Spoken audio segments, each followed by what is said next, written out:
Assalamualaikum warahmatullahi wabarakatuh. Perkenalkan, nama saya Rusdi Saiful Anwar dengan nomor NIM 2022 04300054. Di sini saya akan melakukan presentasi mengenai tentang non-bank institution and financial system stability. Selanjutnya, di sini ada pengertian stabilitas sistem keuangan. Stabilitas sistem keuangan itu merupakan fondasi yang krusial bagi pertumbuhan ekonomi yang berkelanjutan dan kesejahteraan masyarakat. Sistem keuangan yang stabilitas memastikan efisiensi dalam alokasi sumber daya, memfasilitasi transaksi ekonomi, dan menyerap guncangan eksternal tanpa mengganggu aktivitas ekonomi yang signifikan.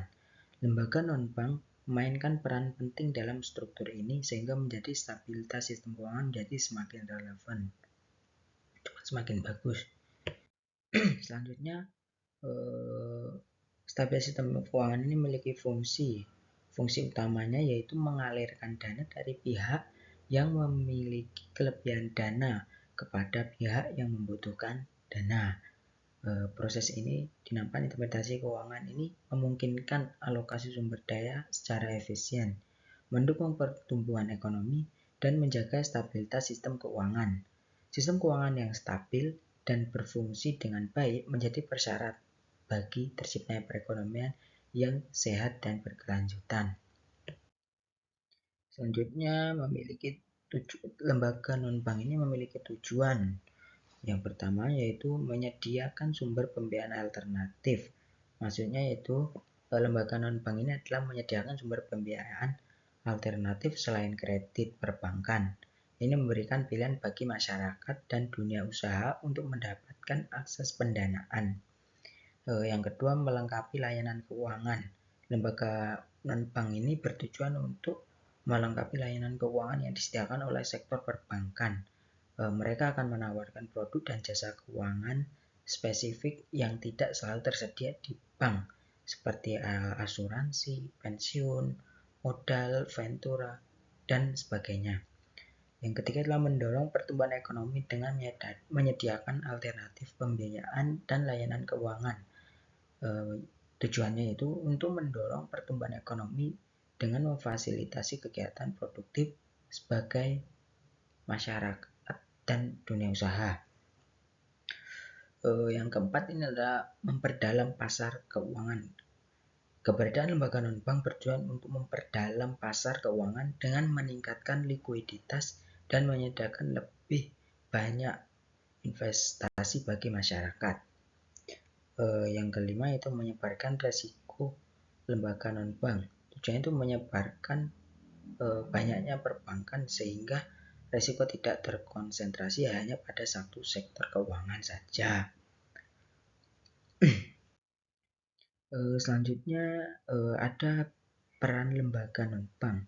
Lembaga non-bank atau lembaga keuangan non-bank adalah lembaga atau institution yang menyediakan jasa keuangan di luar sektor perbankan. Beberapa contoh peran lembaga non-bank ini banyak banget, banyak sekali.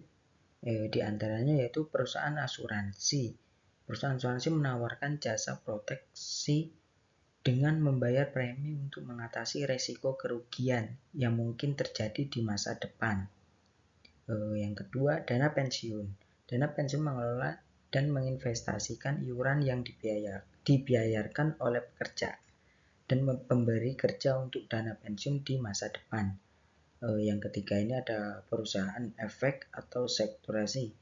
Perusahaan efek atau sekuritas menyediakan jasa perantara jual beli surat berharga seperti saham maupun obligasi, dan masih banyak lagi. Adapun beberapa kendala.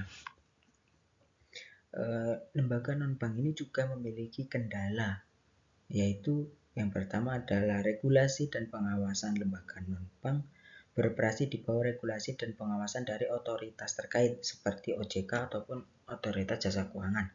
Regulasi yang ketat dan pengawasan yang ketat dapat membatasi ruang gerak dan fleksibilitas lembaga non-bank dan mengembangkan produk dan layanan baru.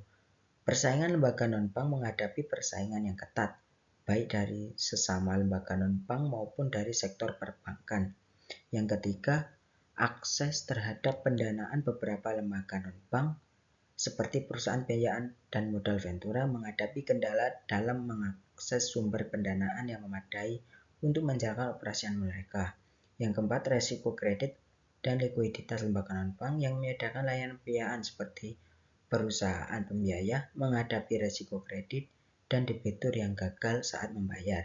Yang kelima, sumber daya manusia lembaga non-bank membutuhkan sumber daya manusia yang kompeten ataupun terampil dalam bidang keuangan untuk mengelola operasional mereka dengan baik.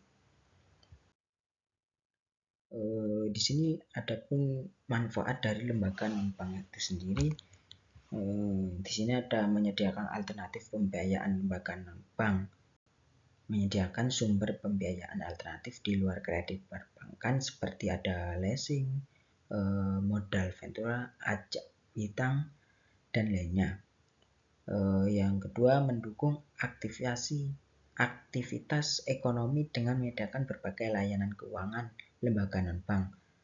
Yang ketiga, memperdalam pasar keuangan. Keberadaan lembaga non-bank memperdalam pasar keuangan dengan menawarkan produk dan instrumen keuangan yang beragam,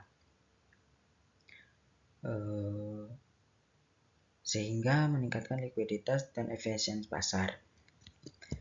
Yang keempat, menyebarkan resiko lembaga non-bank, membantu menyebarkan resiko di luar sektor perbankan sehingga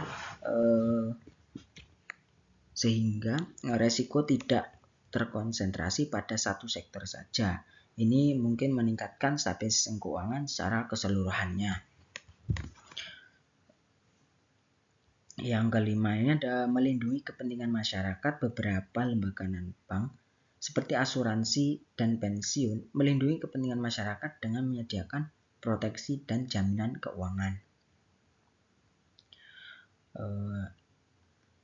Yang keenam, menciptakan lapangan kerja industri. Lembaga non-bank menciptakan lapangan kerja dengan jasa keuangan seperti agen asuransi, pialang saham, dan lainnya.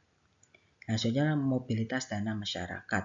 Lembaga non-bank seperti dana pensiun dapat memobilisasi dana masyarakat untuk diinvestasikan ke berbagai instrumen untuk mendukung pembentukan modal. Yang selanjutnya ada kesimpulan. Stabilitas sistem keuangan adalah fondasi esensial bagi pertumbuhan ekonomi yang berkelanjutan dan kesejahteraan masyarakat. Sistem keuangan yang stabil memastikan alokasi sumber daya yang efisien, memfasilitasi transaksi ekonomi, dan mampu menyerap guncangan eksternal tanpa mengganggu aktivitas ekonomi secara signifikan. Lembaga non-bank memainkan peran penting dalam struktur ini sehingga menjaga stabilitas sistem keuangan menjadi semakin baik. Sekian dari penjelasan saya, kurang lebihnya mohon maaf. Assalamualaikum warahmatullahi wabarakatuh. Terima kasih.